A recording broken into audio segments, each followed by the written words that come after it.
Castañeda Rivera. Les saludo con mucho gusto, les doy una cordial bienvenida. Y bueno, a nombre de Red IBAI, de la Red Iberoamericana de Academias de Investigación Campus Morelia, les damos una cordial bienvenida a nuestro programa de doctorado en educación. Nos complace mucho que nos acompañen en este programa en modalidad virtual, un programa que tiene como principal objetivo justamente formar investigadores en el campo de la educación, que nos da mucho gusto que ustedes nos acompañen esta tarde. Vamos a comenzar con una presentación muy breve, a comenzar directamente con el trabajo de nuestro seminario. Es nuestra primera reunión. Y bueno, creo que sería pertinente tal vez mencionar, tal vez nuestro nombre, aunque aparece por ahí en nuestra imagen, pero sobre todo dialogar un poquito sobre nuestra formación y desde luego sobre los los intereses que nos motivan en este programa de doctorado. Pues si están de acuerdo, comenzamos. Maestro Esteban, le gustaría comentar a usted, si es tan amable. Ok, buenas tardes a todos. Buenas tardes. Mi nombre es, aunque aparece por ahí, ¿verdad? Esteban de la Cruz. Estoy desde Tixla de Guerrero, en el estado de Guerrero.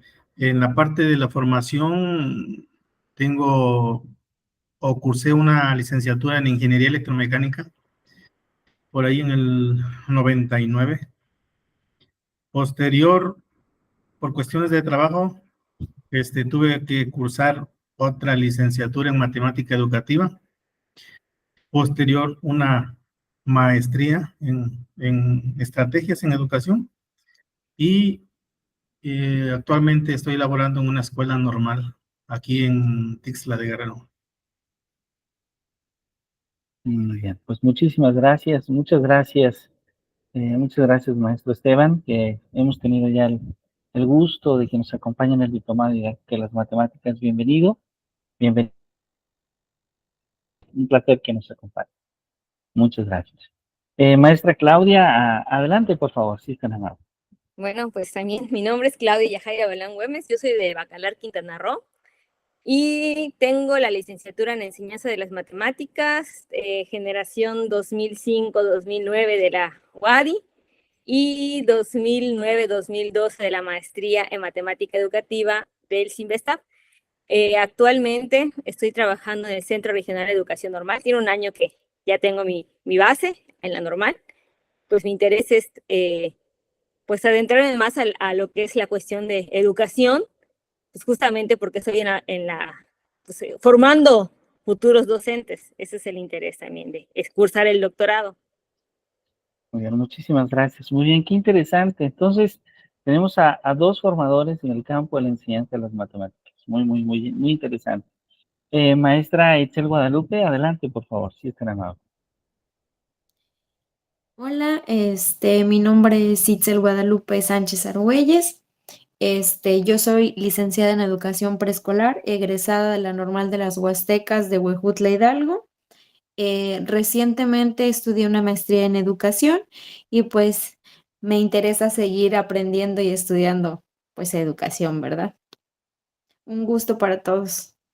Bueno, muchas gracias, maestra Itzel. ¿Usted radica entonces en el estado de Veracruz o en el estado de Hidalgo? En el estado de Hidalgo. En el estado. Trabajo en el estado de Veracruz, pero me queda muy cerca, colindante. Muy bien, excelente. Muchas gracias, muchas gracias. Profesor Edson, un placer saludarle. Bienvenido.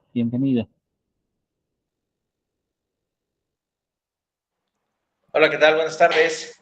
Muy buenas Mi nombre es Edson Guerra, de mucho gusto, a los compañeros, tutor, a la orden. Bueno, pues Edson Guerra Lachino, yo estudié una licenciatura en Derecho. No me dediqué al litigio, más que nada fue a la educación. Ahorita estoy trabajando aquí en el CEBETI 149, soy docente y administrativo del plantel. Hice mi maestría en calidad para la productividad y ahora, bueno, me dan la oportunidad, me di la oportunidad de estudiar el doctorado en educación. pues también por parte para los jóvenes de media superior, pues entenderlos un poquito más, ¿verdad? Y aportar pues algo hacia la educación y hacia futuros profesionistas. Y pues bueno, aquí estamos a la orden. Mucho gusto, muchas gracias. Muchas gracias. Bienvenido, bienvenido, maestro Edson, y bueno, bienvenidos todos.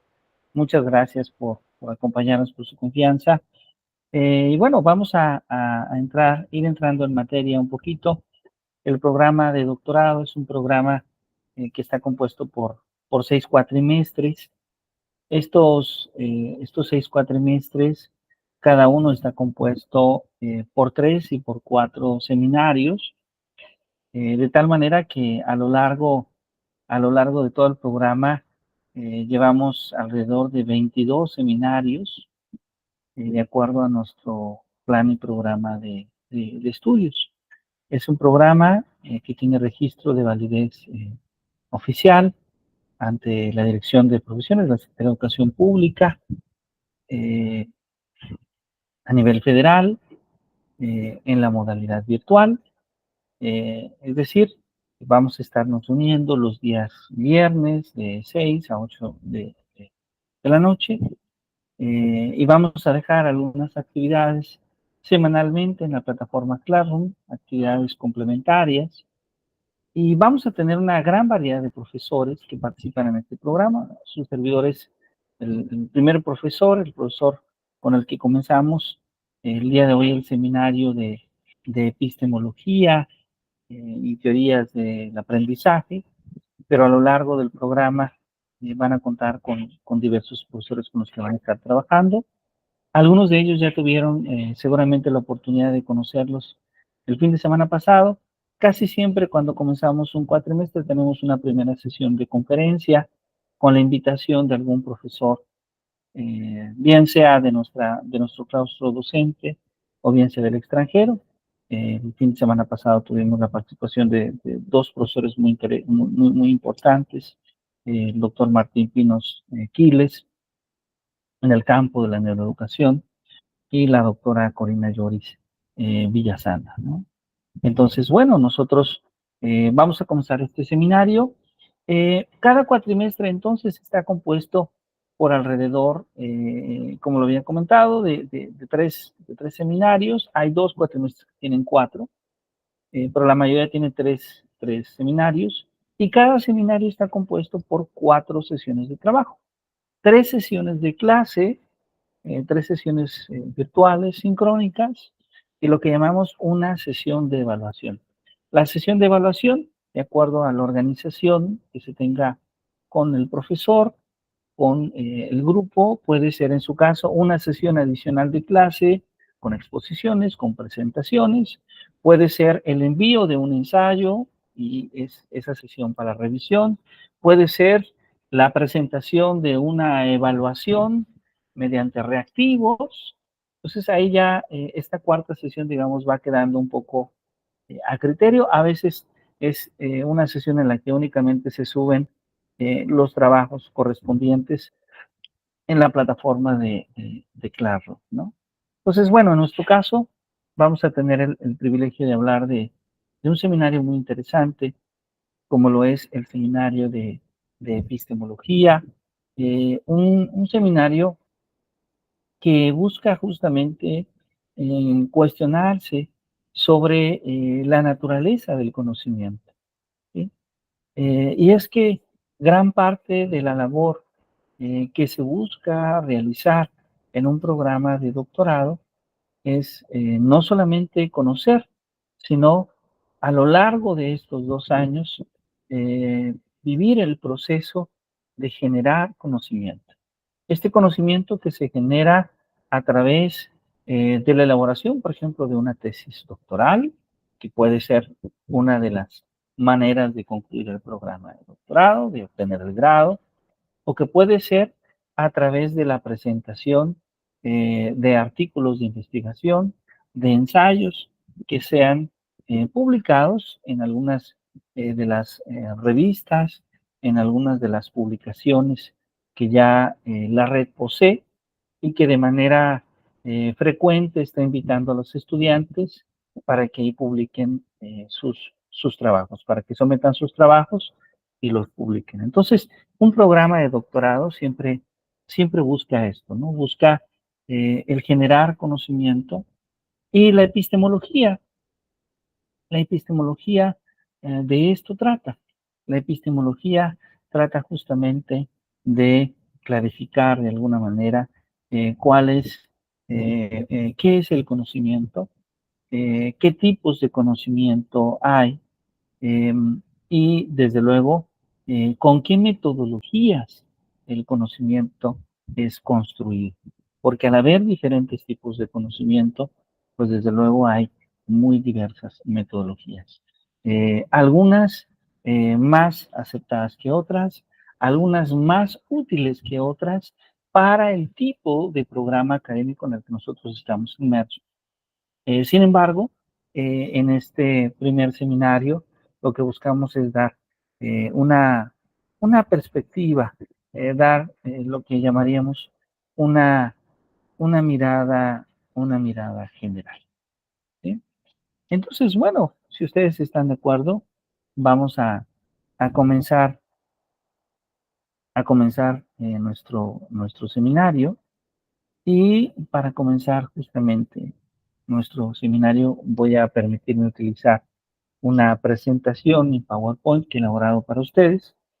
Eh, Voy a pedirles que en el momento que ustedes consideren pertinente, eh, me detengan, levanten la mano o hagan la pregunta directamente de voz, con alguna pregunta, con alguna duda, con algún cuestionamiento, porque lo que buscamos es, a través de la exposición, ir intercambiando, desde luego, ideas, puntos de vista, posiciones, ¿sí? Entonces, bueno, vamos a comenzar justamente hablando de la epistemología, ¿sí? ¿Alguna duda hasta este punto? ¿Vamos bien? Muy bien. Bueno, entonces, si me permiten, voy a eh, compartir pantalla y les agradezco mucho si me pueden confirmar si se ve allá. Se ve justamente ya la pantalla con ustedes. ¿Sí? Entonces, he llamado, sí se puede ver, ¿verdad? Sí, sí se ve, sí se ve. Sí se ve, muy bien, perfecto. He llamado esta primera parte justamente epistemología, conocimientos y creencias. ¿Sí? Epistemología, conocimientos y creencias.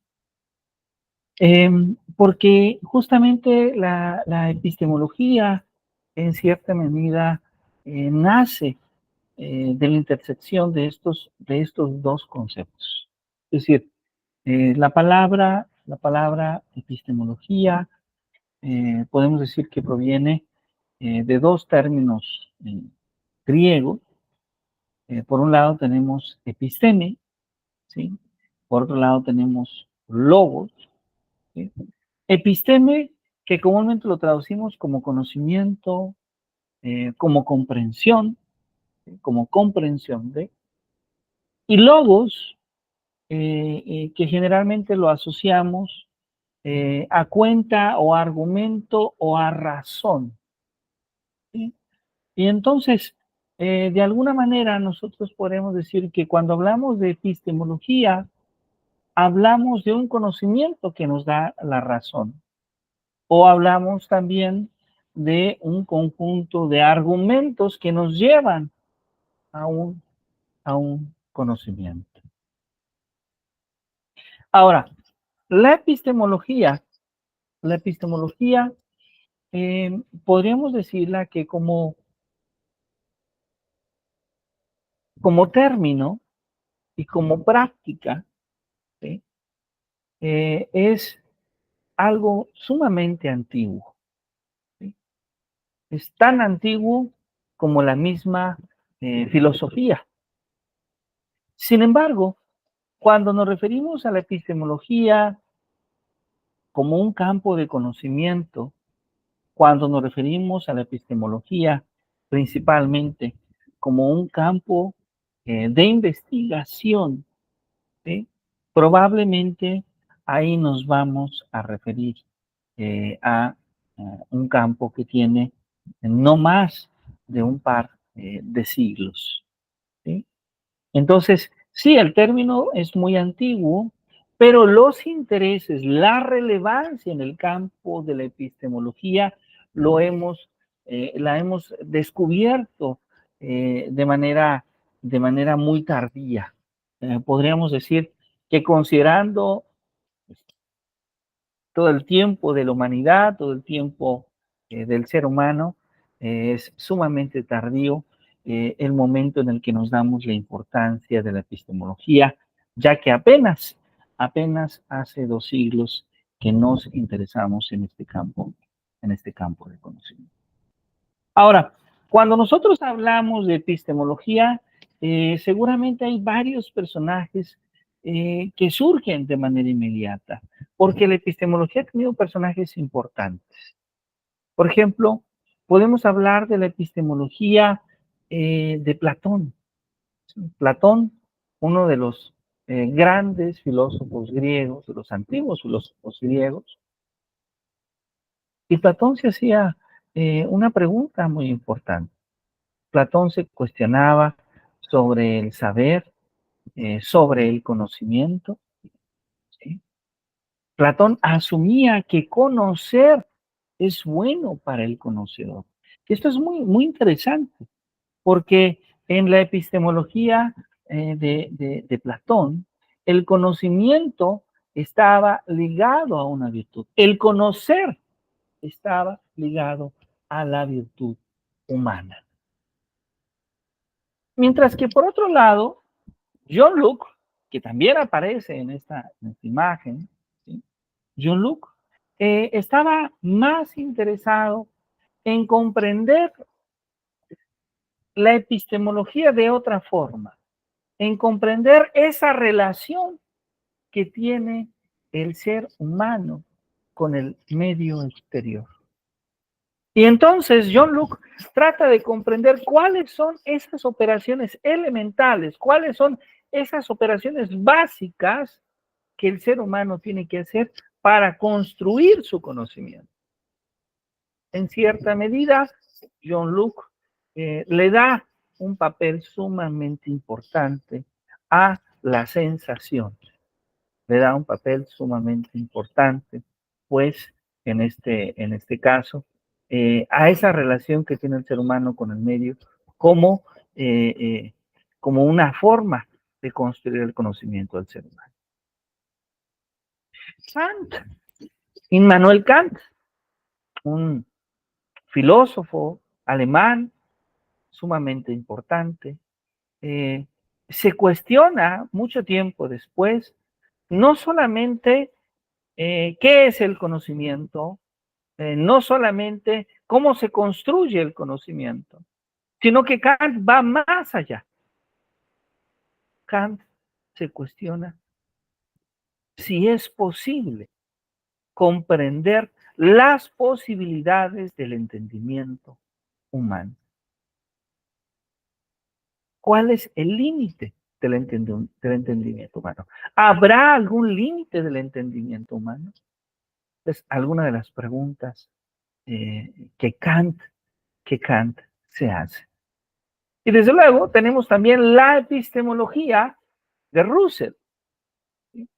La epistemología de Russell como un intento de entender cómo la ciencia puede justificarse, apelando siempre a la experiencia sensorial, ¿sí? Apelando siempre a esta conexión que tenemos con el medio exterior. Hoy en día, la epistemología tiene diversas variantes. Podríamos decir que de hecho hay diferentes corrientes epistemológicas. Desde aquellas epistemologías formales que buscan justamente comprender los fenómenos basados en la demostración y en la discusión racional con una determinada evidencia, hasta también aquellas otras epistemologías de corte feminista, social, decolonial, que también buscan entender las formas en que los intereses afectan las pruebas o las demostraciones y desde luego afectan también nuestras restricciones racionales. Entonces, hoy en día hablar de epistemología es hablar en un término mucho más amplio. ¿Sí? Hay muchas variantes de la epistemología y todas estas variantes son sumamente interesantes. Ahora, cuando nosotros nos referimos al término conocimiento, ¿sí? Recordemos que la epistemología nos habla de eso, nos habla cómo se construye, cómo se genera el conocimiento. Pero entonces podemos cuestionarnos, podemos preguntarnos, ¿qué es el conocimiento? ¿Sí? Y a lo mejor antes de dar una respuesta, digamos, de corte más técnica, vale la pena cuestionarnos desde nuestra experiencia, desde nuestra propia práctica, ¿qué podríamos nosotros entender como conocimiento? Porque todos los miembros de este espacio ya de alguna manera han tenido este contacto con el conocimiento, han elaborado una tesis de licenciatura, han elaborado una tesis de maestría, algunos han formado a estudiantes que escriben tesis o escriben informes. Eh, ¿Qué será esto que nosotros llamamos conocimiento? ¿Cómo desde la práctica, todavía sin citar a algún autor, cómo cada uno de ustedes podría definir conocimiento? ¿Les gustaría que tomáramos un momento para hacer esta primera reflexión personal antes de entrar directamente? Porque quiero decirles que vamos a encontrar una clasificación enorme del conocimiento, que va a ser un poco técnica, en el sentido en que vamos a tener que utilizar cierta terminología y ciertos autores específicos, pero tal vez sería interesante desde la práctica misma, en términos más breves, ¿qué es lo que nosotros entendemos por conocimiento? ¿A quién le gustaría participar? ¿A quién le gustaría compartirnos su idea?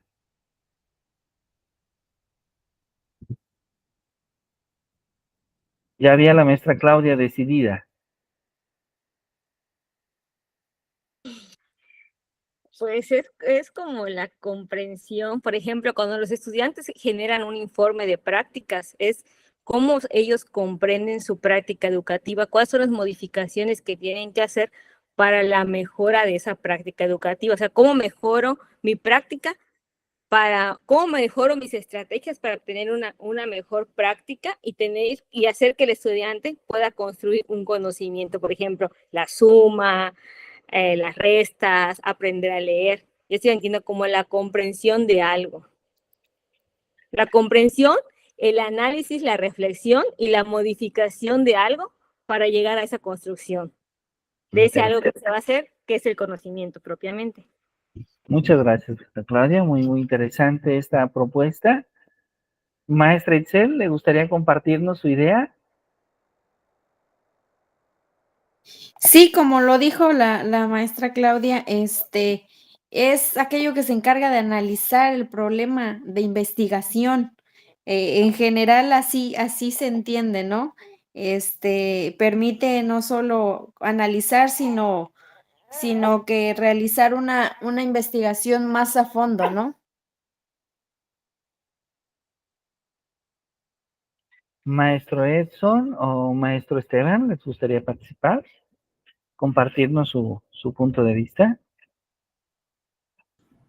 Yo considero que el conocimiento es un proceso mental o un proceso cognitivo que implica comprensión y acumulación de experiencias. Ah, mire, qué interesante. Es decir, la experiencia está conectada también con el conocimiento. Muy bien, maestro Edson, adelante. Si tiene problemas con el micrófono, no es posible, no se preocupe, puede escribirlo en el chat y le damos lectura con mucho gusto.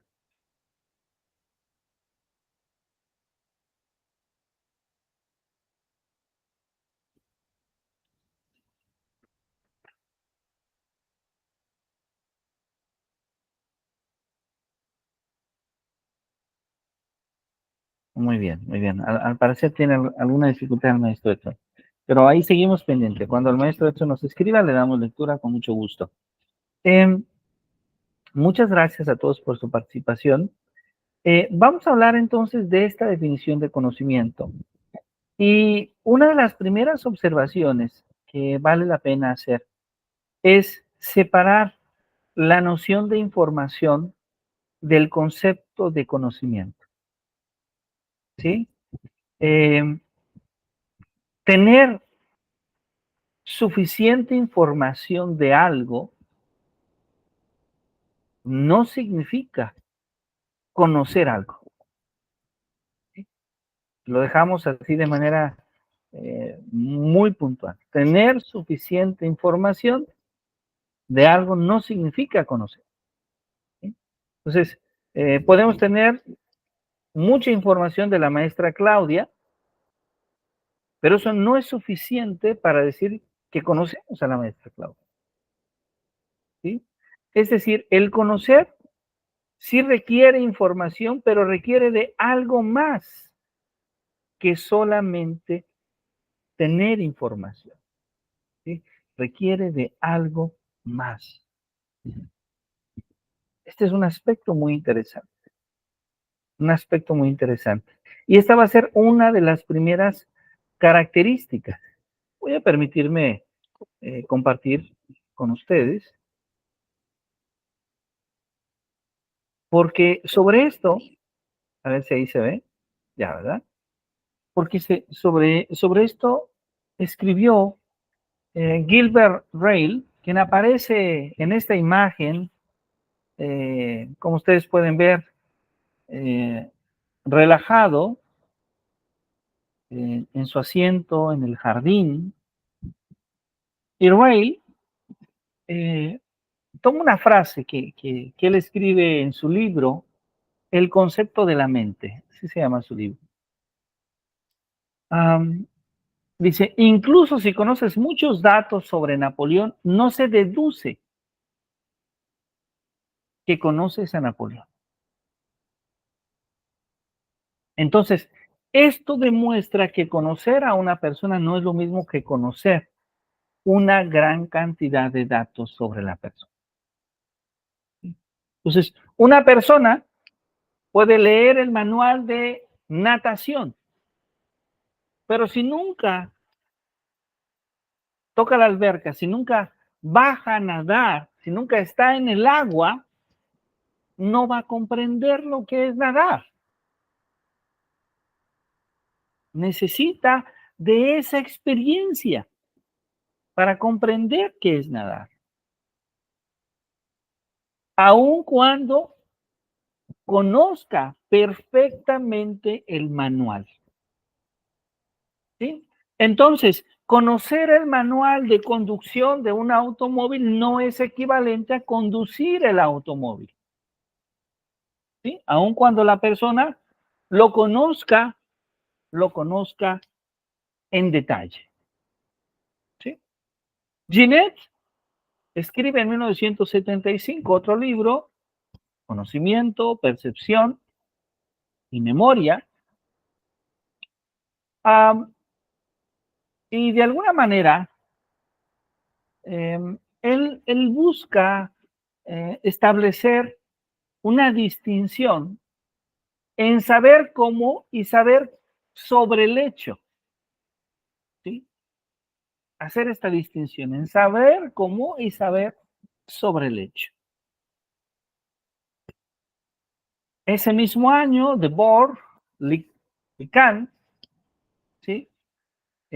argumentaron que saber quién, saber cuál, saber por qué, saber dónde, saber cuándo y saber cómo, ¿sí?, no son más que diferentes formas de saber de eso. Es decir, saber quién es F es simplemente saber que una persona en particular es F. Saber por qué P es simplemente saber que una cosa particular es la razón por qué P. Saber cómo F es simplemente saber que un acto particular es una forma de F. Y bueno, este es el análisis que aparece en otros autores mucho más recientes, veamos, apenas de 2 décadas anteriores, por Stanley Williamson y por Bergson, Monflip y Pacibé. Entonces, definir qué es el conocimiento no ha sido tampoco una tarea simple. Lo que es cierto y lo que es claro es que el conocimiento no es información. Esta sería, así podríamos resumir la primera característica. El conocimiento no es información. El conocimiento no es información. Segundo, el conocimiento requiere creencia.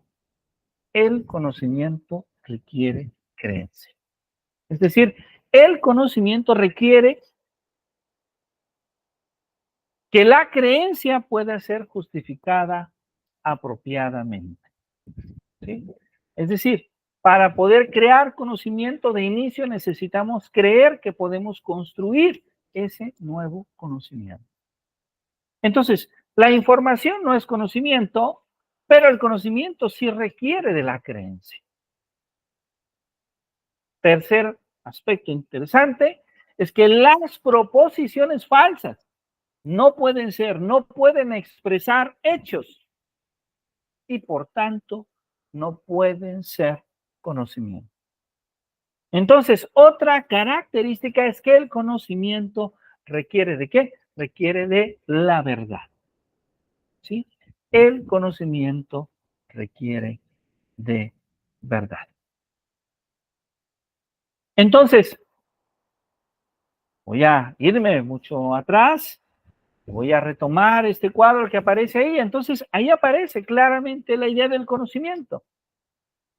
Ese conocimiento que de inicio subyace en una serie de premisas, en una serie de afirmaciones que nosotros asumimos a lo largo de nuestra vida, que asumimos como verdades. Pero ese conocimiento subyace a través de nuestras creencias, está influenciado por nuestras creencias, pero también está influenciado por las verdades universales. Eso es el conocimiento. La intersección de nuestras creencias, de nuestras verdades, de nuestras premisas. ¿Vamos bien hasta aquí? Entonces, si consideramos que estas tres condiciones son necesarias y suficientes, entonces decimos lo siguiente. S sabe que P, sí, solo sí, P es verdadero. Y S cree justificadamente que P. Dicho de otra forma, las tres condiciones, la verdad, la creencia y la justificación, son necesarias y suficientes para el conocimiento de los hechos. La verdad, la creencia y la justificación. Y bueno, uno pensaría que con ello ya tenemos una noción perfecta, una noción con suficiente claridad de lo que es conocimiento. Pero resulta que no es así. Porque cuando parece que la tenemos, aparece este otro filósofo, Edmund Gether, quien analiza esta definición que acabamos de dar, esta definición que nos dice que hay tres condiciones necesarias y suficientes para que el conocimiento se genere y que estas son la verdad, la creencia y la justificación. Pero Gether nos dice que hay casos que a pesar de cumplir estos tres requisitos, no es posible afirmar que haya conocimiento. Por tanto, estas tres condiciones no son suficientes, aunque sí son necesarias.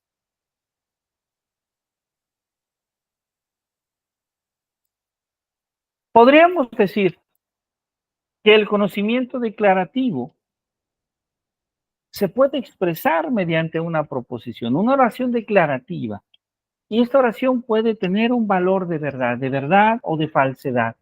Puede ser verdadera, puede ser falsa. La proposición describe al mundo como es. Si la proposición es verdadera, decimos que eso pasa en el mundo. La noción de conocimiento incluye nuestra creencia. Si lo sé, puedo creer. Si lo creo, puedo saberlo. ¿Sí? Y esto nos permite observar cómo la idea de conocimiento de alguna forma es una categoría superior a la categoría de creencia. Sin embargo, la pregunta es, ¿qué es lo que nos falta para obtener conocimiento? Lo que hemos dicho hasta ahora es que una proposición es conocimiento, número uno, si la proposición es verdadera. Número dos, si hay una creencia de que la proposición se cumple. Número tres, si la proposición se puede justificar. Pero Gether lo que nos dice es que nos falta algo, que esta definición no es suficiente. ¿Y qué nos falta? Nos falta lo que encontró Kate Leder, quien aparece en esta imagen. Leder nos dice que nos faltaba una cuarta condición. ¿Cuál es la cuarta condición? La ausencia de lemas falsos. ¿Qué es la ausencia de lemas falsos? Es el no asumir que el conocimiento se base en un presupuesto falso. Entonces, tiene sentido cuestionarnos si esos presupuestos en los que nosotros nos estamos basando son finalmente verdaderos. Esa es justamente la cuarta condición. Y entonces ya tenemos las cuatro condiciones del conocimiento. La primera condición es que el conocimiento, que la proposición sea verdadera. O sea, una proposición es conocimiento si la proposición es verdadera. Número dos, si hay una creencia de que la proposición se cumple. ¿Sí? Número tres, si la proposición se puede justificar. Y número cuatro, si no hay ausencia, si hay ausencia de lemas falsos. Ahí está. Estas son las cuatro condiciones. ¿Ok? Bueno, entonces aquí ya tenemos cuatro condiciones muy interesantes que nos hablan, que nos permiten diferenciar de cuándo una proposición es conocimiento y cuándo no lo es. Y entonces ahora vamos a pensar en algunos ejemplos y vamos a tratar de hacer algún pequeño análisis, no un análisis demasiado riguroso, vamos comenzando, pero, pero desde luego vamos a comenzar con un análisis breve. Es decir, vamos a pensar desde casa una proposición, ajá, en el campo de la educación, ¿m? Que nosotros podamos escribir y que sea conocimiento. ¿Qué significa que sea conocimiento? Que cumple estas cuatro condiciones. El día de hoy no vamos a escribir todas estas condiciones detalladas, pero tal vez podamos tener algún detalle breve, ajá, de estas condiciones. Es decir, si vamos a justificar, podemos decir, bueno, hay una teoría que se llama tal o que escribió tal autor que dice que esto puede ser verdad. Hay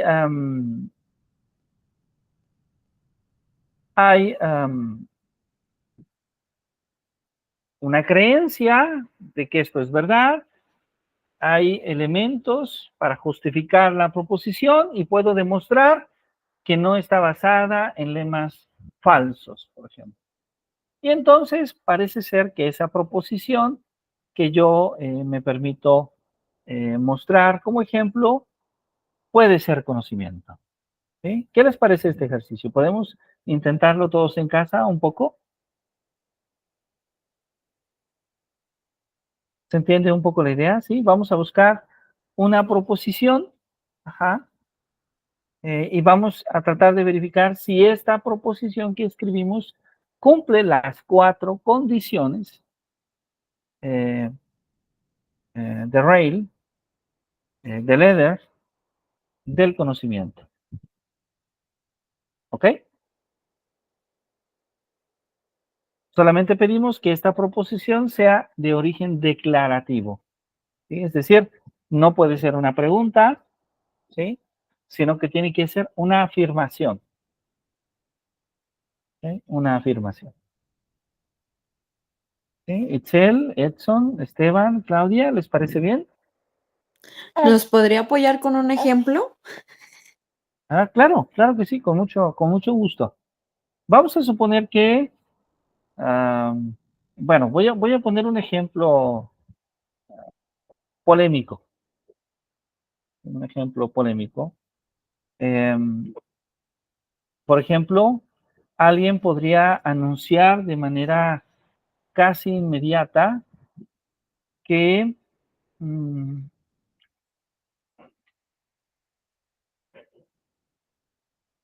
después de, en el sexto año de gobierno, por ejemplo, en el sexto año de gobierno, ¿sí? En el sexto año de gobierno tenemos más cobertura educativa ahora que hace 6 años. Entonces, hay más cobertura educativa en el nivel de educación básica. Y bueno, cuando nos referimos a cobertura educativa, se refiere esencialmente a la idea de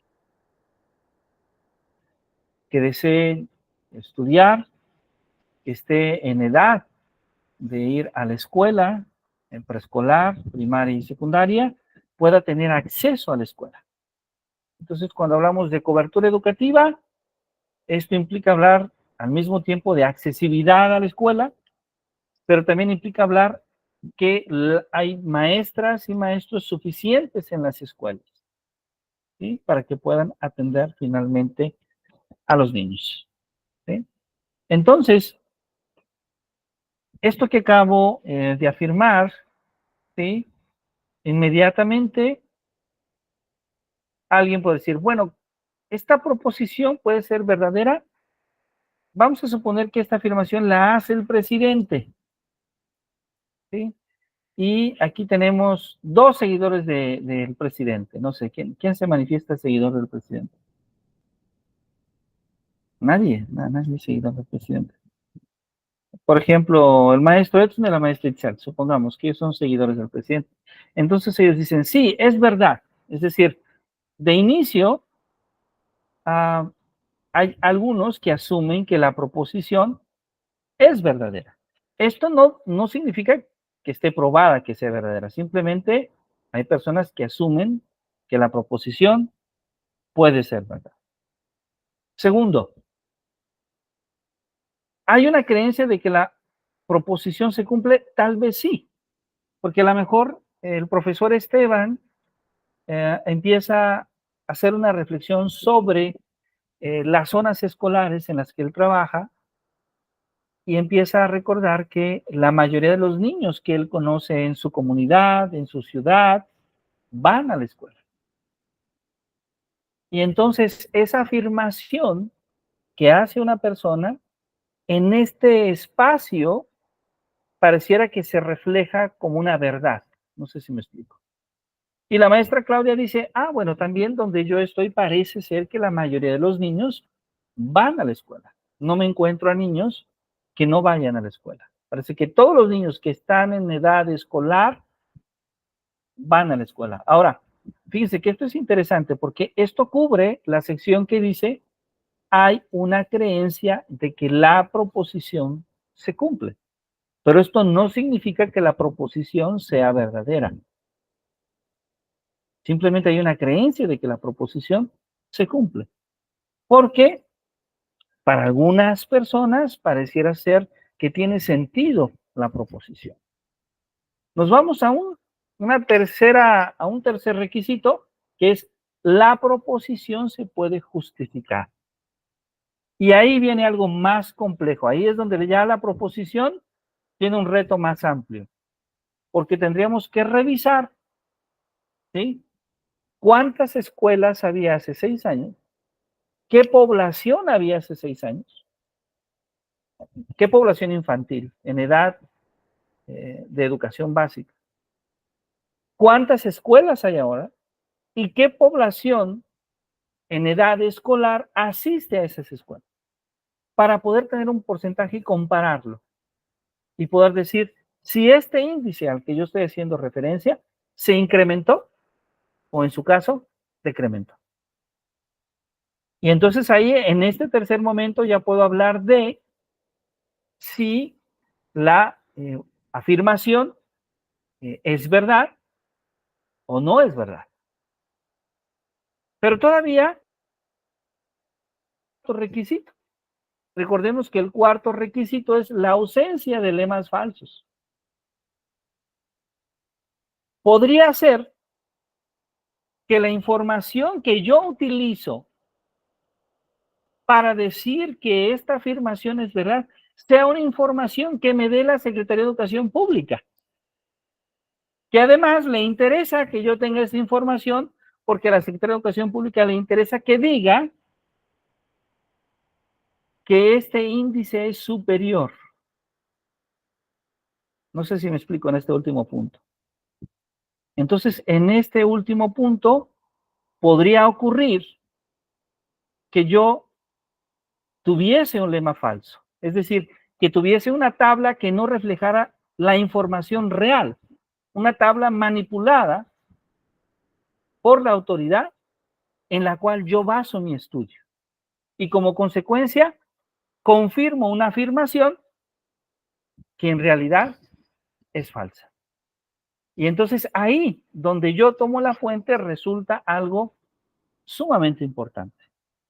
Porque de acuerdo a la fuente que tomo, si esa fuente es independiente, por ejemplo, de las autoridades estatales, es probable que mi estudio sea más reconocido, más real, que si esa tabla la tomo de mis autoridades estatales, que finalmente se van a beneficiar de que el estudio les sea positivo.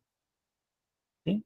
Entonces, este tema de de la ausencia de lemas falsos es muy importante, porque en muchas ocasiones tomamos la información de fuentes que podrían ser no necesariamente honestas.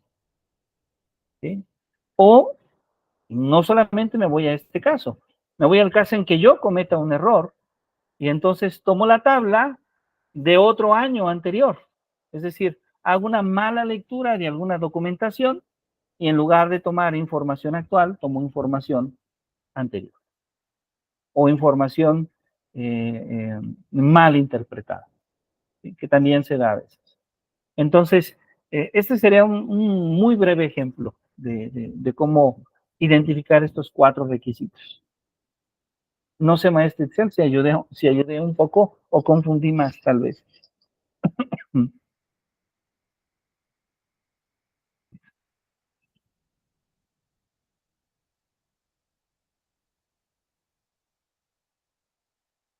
Bien, no se preocupen, lo vamos a dejar un poco para después. No este momento, pero un poco para después. Más adelante lo vamos a dejar para que ustedes hagan esta reflexión con más elementos. ¿Ok? Bien, ahora, estamos hablando del conocimiento y lo que estamos recordando es que el conocimiento tiene 4 requisitos. El primer requisito, como ya hemos comentado, ¿sí?, es justamente que la proposición sea verdadera. El segundo es que hay una creencia de que la proposición se cumple. El tercero es que la proposición se puede justificar. Y el cuarto es que haya ausencia de lemas falsos. Pero, ¿el conocimiento es solamente de un tipo? ¿O habrá más tipos de conocimiento? La respuesta es, hay muchos más tipos de conocimiento. De hecho, no solamente hay más tipos de conocimiento, hay muchos enfoques para reflexionar sobre el conocimiento. Y ahora vamos a hablar un poco sobre estos enfoques, sobre el conocimiento. Estos enfoques sobre el conocimiento que generalmente les llamamos corrientes epistemológicas. Y que yo me voy a permitir aquí citar algunas de ellas, algunas de las más comunes, pero que muy probablemente, haciendo una revisión más profunda, ustedes pueden encontrar más corrientes. Ahora, debo aquí clarificar un aspecto importante. La epistemología estudia todas estas corrientes. ¿Algunas de estas corrientes son de corte científico? Sí. ¿Algunas de estas corrientes no lo son? No. Sin embargo, en un caso y en otro, se genera algún tipo de conocimiento. Y entonces, si estudiamos el conocimiento, estudiamos ambos casos, no solamente el tipo de conocimiento que llamamos conocimiento científico. Particularmente en un programa de doctorado, seguramente nuestro interés se va a centrar en la construcción de un conocimiento científico.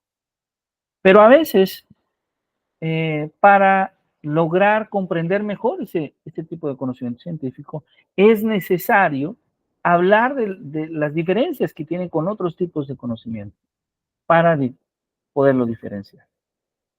Muy bien. Aquí tiene la maestra Claudia, ha presentado una propuesta. El uso de material didáctico genera una mayor comprensión. Creemos que los estudiantes con material didáctico prestan más atención. Claro, claro. De hecho, esto es interesante, ¿no? Porque lo creemos. De hecho, probablemente la mayoría de los profesores, al leer esta afirmación, va a decirle, sí, maestra Claudia, estoy de acuerdo. La mayoría, porque va a haber algunos que van a decir, no estoy completamente seguro, pero la mayoría va a estar de acuerdo. Entonces, al estar la mayoría de acuerdo, ya cumplimos con esta idea de la creencia, ¿verdad? Hay una creencia. Usted nos da un argumento y nos dice, hay, por ejemplo, una revista, hay una publicación, ¿verdad? Así entiendo, que da evidencia de que el uso del material didáctico ayuda a la construcción de aprendizajes significativos. Es correcto, ¿verdad? Sí, es Entonces, correcto. ahí hay una evidencia de que eso es verdad. Ahora, ¿cuál podría ser la ausencia de lemas falsos? Probablemente está en el método. A ver, explico un poco. Una de las características del conocimiento científico es que es reproducible. ¿Sí? A lo mejor, inclusive, antes de hablar de conocimiento científico, podemos pensar en algo más ordinario, como es la cocina. La maestra Claudia nos dijo que es en Chetumal, no me dijo Chetumal. Quintana Roo, sí. En Bacalar, Bacalar. Bacalar. ¿Cuál es el platillo tradicional en Bacalar? Es lo mismo que la península, pueden ser panuchos, albutes. ¿Cómo Sí, es? Perdón, panuchos. ¿panuchos? Unas tortillas, Panuchos. Ok. panuchos, unas tortillas rellenas de frijol, fritas, con pollo, tomate, cebolla y repollo. Repollo. Muy bien. Entonces, vamos a suponer que usted nos envía, nosotros nunca hemos hecho, bueno, al menos yo no sé si el maestro Esteban, el maestro Edson, la maestra Tchel, un panucho. Nos envía la receta y nos envía el método. Pero resulta que no comprendo yo la receta o que no sigo el método de manera puntual. No sigo el método de manera puntual. Y entonces no llego al resultado que usted dice que yo debo llegar. ¿Sí? Entonces, eso también a veces se presenta. ¿Sí? Por un lado. Por otro lado, también a veces la investigación también a veces tiene análisis falseable, porque en muchas ocasiones el investigador está un poco predispuesto a afirmar que aquello que presenta en su investigación siempre funciona, siempre es innovador, siempre logra el resultado que dijo que iba a lograr en su hipótesis. Y muchas veces no es así. A veces los métodos no dan el resultado que esperamos. A veces el contexto no permite que el método nos dé los resultados. A veces el mismo método no cumple con los resultados que esperábamos, no da el efecto que esperábamos. Y esto hace que el investigador muestre un resultado que a veces no se da cabalmente. Ahí se presenta un lema falso, porque a veces decimos que el método es mejor de lo que realmente es, porque no evaluamos estrictamente. Y a veces olvidamos que la importancia no radica necesariamente en el resultado, sino realmente en el proceso. Y esto uno lo puede ver. Yo a veces lo comento, tengo el privilegio de también impartir en una escuela normal, y a veces cuando los estudiantes están haciendo su tesis, están presentando sus trabajos, leemos su hipótesis, leemos sus conclusiones y todos o casi todos logran llegar a la hipótesis que plantearon. Decimos, wow, han aprendido muy bien metodología, han tenido un excelente trabajo en su proceso experimental, en su desarrollo experimental, porque han logrado que la hipótesis se cumpla. Lo más probable, en tantos casos, es que esa hipótesis tenga, la información que se analiza que tenga evidentemente información alterada para que dé los resultados que la hipótesis plantea. Entonces, también se da ese cuestionamiento en la investigación, ¿sí? También se da ese cuestionamiento, y a veces eso puede ocurrir. Se necesita de muchísima honestidad y de mucha experiencia para perder ese temor y decir, bueno, intenté un método y funcionó parcialmente, como funcionan todos los métodos, parcialmente, ¿sí? Tuvo algunas ventajas, tuvo otras desventajas, algunas limitaciones, eh, pero todos tienen algún margen de mejora, ¿no? Pero muy bien, muy interesante. Muchas gracias, maestro Claudio. Le agradezco mucho su ejemplo. Muchas gracias. Bueno, en el caso, solamente para aclarar, en el caso de la receta del, ya olvidé el nombre, es pambazo, no es pambazo, es panazo. Panucho. En el caso de la receta del panucho, el equivalente a incluir un lema falso sería lo siguiente: que la maestra Claudia nos pase la receta, nos pase el método. El maestro Esteban es un profesor muy serio, muy formal. Él sigue el método perfectamente, sigue cuidadosamente cada requisito y no sale el panucho. ¿Eso qué significa? Que la maestra Claudia le puso un ingrediente y no nos lo dijo. O hizo algo extra y no nos lo dijo. Es decir, solamente ese experimento se reproduce igual al que ella hace, solo con ella. En ese caso, ella no nos está dando toda la información. O dicho de otra manera, si hablamos de una investigación, está alterando el proceso investigativo. Eso sería lo equivalente a que el estudiante diga, pongo mi hipótesis, pongo mis datos y al final pongo la información que necesito para que se cumpla mi hipótesis. La altero, ¿sí? Y al final siempre mi conclusión, mi análisis va a ser que todo funcionó muy bien, que todo salió a la perfección. Entonces, Profesor, ahí se presenta estos lemas. Profesor Edson, adelante, por favor. Claro que sí. sí, gracias. Se me ocurre, bueno, no sé, aventurarme a un ejemplo de lo que usted nos está comentando, que es el tema de, digamos, ahorita en media superior, que los jóvenes, la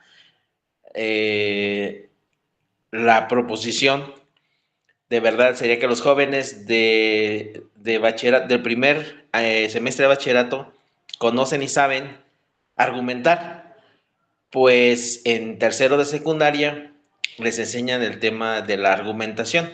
Esa sería para mí a lo mejor una proposición de verdad, de que los jóvenes saben argumentar entrando al bachillerato. Y todos pues, los maestros de lengua y comunicación o lectura decimos que es cierto, ¿no? Perfecto, o sea, nosotros creemos que realmente se dio el programa completo de argumentación en la secundaria y resulta que hay una justificación que todos pasaron la materia de español en tercero de secundaria, por eso es que como creemos que pasaron todos la materia, decimos, es la justificación de decir que sí saben argumentar. Y pues resulta que ya estando aquí con los jóvenes, pues realmente empiezan los lemas falsos, porque pues no saben argumentar los jóvenes y de ahí se desprende que realmente un conocimiento no es, ahí se quiebra, creo yo, ¿no? Lo que es el conocimiento. No sé, se me ocurre, profesor. Claro que sí, es decir, los alumnos aprendieron, por ejemplo, a comunicar una opinión, que desde luego es importante comunicar una opinión, pero a veces se confunde el comunicar una opinión con el dar un argumento, ¿verdad? Son dos aspectos que Exacto. pueden ser semejantes, pero que son diferentes. Totalmente diferente. Y que en muchas ocasiones se puede confundir, exactamente. Lo podemos ver, por ejemplo, en el debate político. ¿sí? Lo podemos ver en el debate político, como las personas que debaten, la mayoría de las veces carecen de argumentos y simplemente, en el mejor de los casos, dan una serie de opiniones. Muchas gracias, profesor Edson, muchas gracias. Sí, Le agradezco. nada más para puntualizar, profe, es cierto lo que comenta el argumento. Muchos piensan que solamente por decir la idea o la idea principal, ¿no? O la hipótesis es solamente, y ya es argumentar, y pues no, o sea, se requieren varios puntos más para que se cumpla lo que es un argumento, no solamente dar tu opinión o tu afirmación, ¿no? Del caso. Exactamente. Muy bien. Que por cierto, vamos a hablar, bueno, no con su servidor, pero otro profesor en algún momento va a hablar justamente de construcción de argumentos en referentes a la investigación en el campo de la educación. Entonces, creo que va a ser algo sumamente interesante. Muchas gracias por su participación. Entonces, bueno, si me permiten, voy a volver a compartir con ustedes, porque decíamos entonces que hay varias corrientes epistemológicas. Hay varias corrientes epistemológicas, hay varias maneras justamente de ver al conocimiento. Por ejemplo, algunos consideran que de alguna manera el conocimiento es un modo de interpretar la realidad, ¿sí? Conocer es un modo de interpretar la realidad. Quienes tienen esta visión del conocimiento se fundamentan en una visión de la naturaleza del conocimiento que llamamos hermenéutica. Eso es la hermenéutica. Pero para otros, el conocimiento más bien se reconstruye.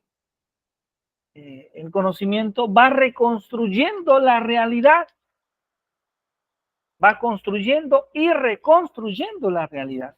Y entonces, esta visión de ver al conocimiento es constructivista. Ahora, tenemos ya una visión hermenéutica,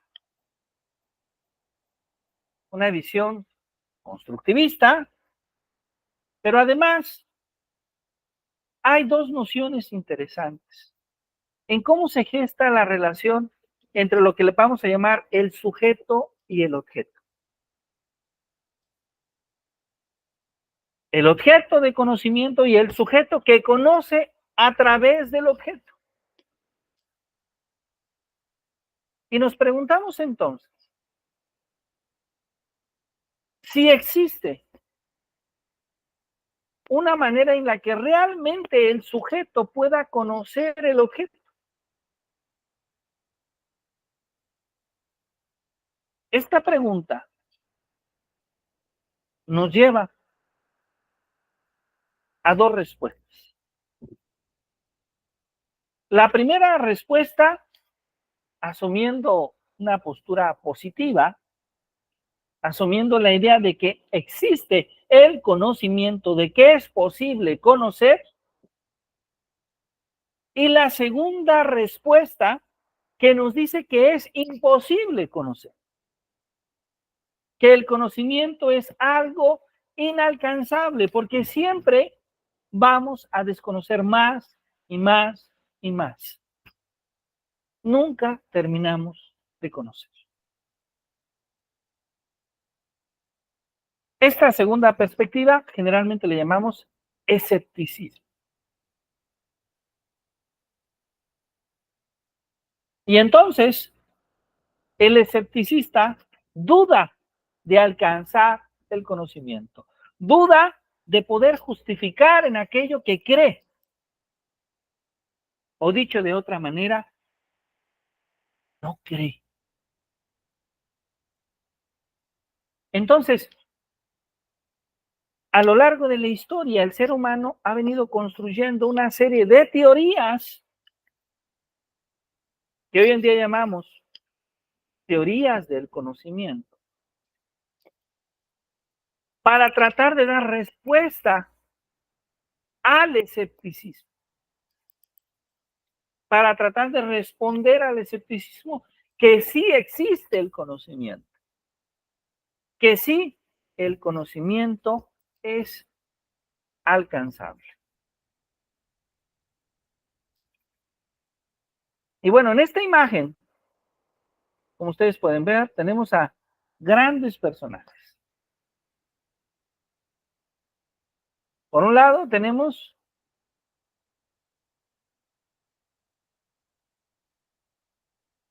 a René Descartes, o René Descartes.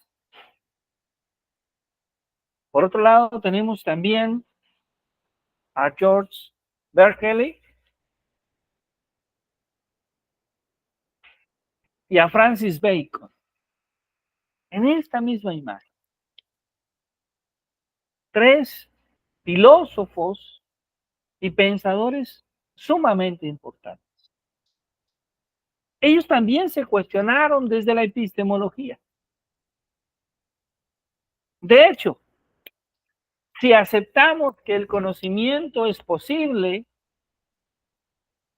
si asumimos la idea de que el conocimiento es posible, es decir, si derrocamos al escepticismo, entonces hay nuevas preguntas. Por ejemplo, ¿qué hace el sujeto para conocer el objeto? Y hay dos respuestas. La primera respuesta es la respuesta que surge desde el empirismo. El empirismo que nos dice que el sujeto conoce el objeto por medio de la experiencia sensible. Conocemos a través de los sentidos, a través de lo que olemos, a través de lo que tocamos, a través de nuestro olfato, a través de nuestro tacto. Es una respuesta. Pero hay otros que dicen, no, no es a través de la experiencia sensible. El sujeto conoce a través de la razón. Es a través de la razón el medio por el cual conocemos. A esto le llamamos racionalismo. Y vean que no hay una única respuesta. De hecho, esta respuesta es sumamente compleja. Podemos encontrar grandes autores de un lado, de un punto de vista, y del otro lado. Francis Bacon, John Locke, George Berkeley, David Hume, Augusto Comte, Johann Stuart Mill, Rudolf Carnap, todos ellos empiristas. Y del otro lado, Descartes, Roche Spinoza, William Gottlieb Leibniz, racionalistas. Son dos posturas, dos maneras de ver el mundo. Y alguien diría, ¿estas son las únicas? La respuesta es no. Porque hay más preguntas. Alguien se hace la pregunta. ¿Cuándo decidimos que conocemos algo? ¿Qué es lo que conocemos?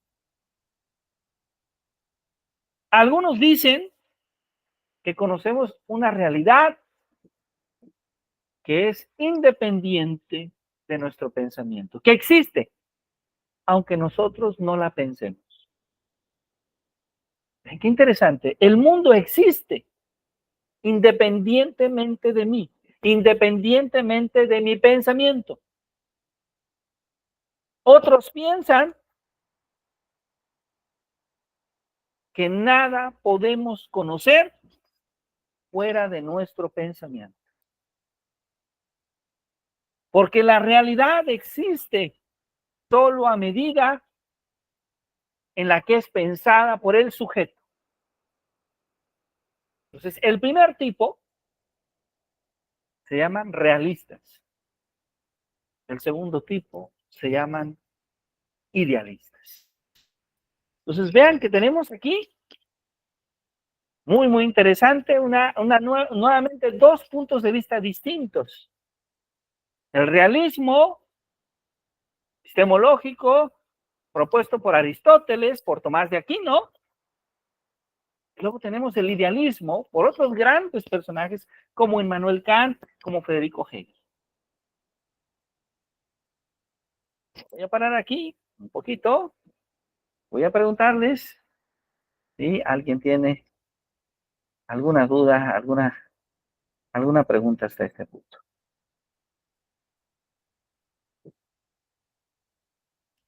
Maestros, maestras, ¿cómo vamos? ¿Vamos bien? Porque ya viene, ahora sí, la primera tarea. Que los tipos de conocimiento son... Muy bien. ¿Alguna pregunta, alguna empírico. duda hasta este punto? Perdón, ¿Sí? Sí, sí le escuchamos, profesor Edson. ¿y profesor me escucha?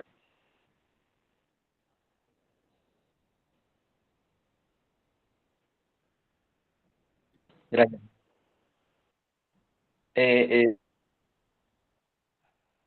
Para clarificar, bueno, sí, porque ya me perdí un poco. Entonces, digamos que los tipos de conocimiento serían el empírico, el científico y el realista. Todavía no llegamos ahí, todavía no llegamos ahí. Sí, aún no hablamos de tipos de conocimiento, pero bueno, qué bueno que usted lo pregunta. Si alguien nos preguntara qué tipos de conocimiento hay, por ejemplo, podríamos hablar, aunque todavía no llegamos a esa parte de la discusión, podríamos hablar en primera instancia de un conocimiento axiológico. ¿Sí? Un conocimiento axiológico es cuando asumimos un conjunto de proposiciones como verdaderas sin cuestionar por qué estas son verdaderas. Observemos que de este tipo de conocimiento axiológico deviene el conocimiento que vamos a llamar teológico. Y del conocimiento teológico deviene el conocimiento que vamos a llamar religioso. Pero todos estos tres no son lo mismo, pero tienen cierta conexión con la idea de asumir ciertas afirmaciones sobre las cuales no les exigimos la verdad. Por ejemplo, la mayoría de las personas que creen en Dios, en algún Dios, en alguna religión, no le exigen a su religión ninguna evidencia de la existencia, no le piden argumentos científicos sobre su fe. Lo dejaré simplemente ahí. Simplemente asumen la creencia de la fe. Que comúnmente esta creencia de la fe proviene de la cultura en la que se encuentra inmersa la persona. Ese es un tipo de conocimiento axiológico, teológico o religioso. ¿Sí? También a veces le llamamos dogmático. Maestra Claudia, sí, adelante. Sí, bueno, entonces lo que hemos visto ahorita es cuáles son las corrientes epistemológicas, ¿no? Que Exactamente. es la Ajá. hermenéutica, que es cómo interpretamos la realidad, es un modo de interpretación de la realidad, el constructivismo, que es la construcción del conocimiento o reconstrucción de este, el empirismo, que es a través de la experiencia de lo que tocamos, el racionalismo, que es a través de la razón, y bueno, los que dicen que es lo que está dentro de nosotros y lo que está fuera de nosotros. Exactamente. Ok. Exactamente. Estos últimos son el realismo y el idealismo. El realismo, ok, y el idealismo. Exactamente. Pero esas son corrientes epistemológicas, no tipos de conocimiento. El idealismo. Realismo. Realismo. ¿Sí? Ok. Idealismo y el otro, ¿no? Idealismo y realismo. Ajá. Ok. Ahora, para terminar de contestar la pregunta del profesor Edson, este es un tipo de conocimiento. Ahora, podríamos decir que hay otro conocimiento que emerge desde la cultura. A este conocimiento en la literatura a veces le llamamos conocimiento social o popular, ¿sí? Que es el conocimiento que emerge desde la cultura. Este conocimiento que emerge desde la cultura tiene desde luego elementos del conocimiento axiológico, pero también tiene elementos del otro tipo de conocimiento, que es el que voy a agregar, que es el conocimiento científico, que sería el tercer tipo de conocimiento. Podemos agregar uno más, que es el conocimiento filosófico. También hay un conocimiento filosófico, que es el que cuestiona al conocimiento científico sobre sus métodos. ¿Sí? Ahora, ¿esta clasificación puede ser más amplia? Sí, sí puede ser más amplia, aunque la mayoría de la literatura va comúnmente a abarcar estos cuatro tipos de conocimiento. ¿Sí? Ahora, retomo la pregunta de la maestra Claudia sobre las corrientes epistemológicas. ¿Estas son todas? No. Esta solamente es la primera etapa de las corrientes epistemológicas. Como la introducción, vamos en la introducción. Y me gustaría platicar un poquito de la tarea porque pues la idea un poco acá es leer, empezar a investigar, ¿sí? Empezar a motivarnos en la lectura. ¿Sí?